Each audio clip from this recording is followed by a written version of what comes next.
Hey everyone, welcome back to HowToHub. In today's video, I'm going to show you how to delete a story on your TikTok account using the latest version of the app. So, let's get started. First things first, let's go ahead and open up our TikTok account. Once you open it up, you'll see the navigation here.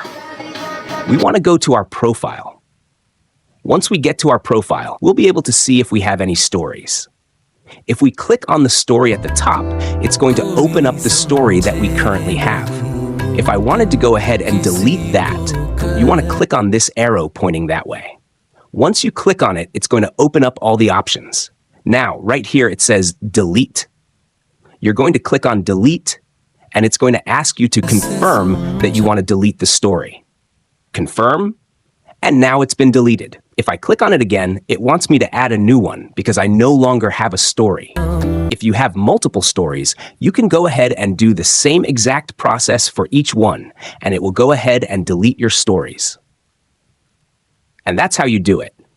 I hope this video was helpful. If it was, please consider hitting the like button and subscribe for more tips and tricks on TikTok and other social media apps. We'll see you next time.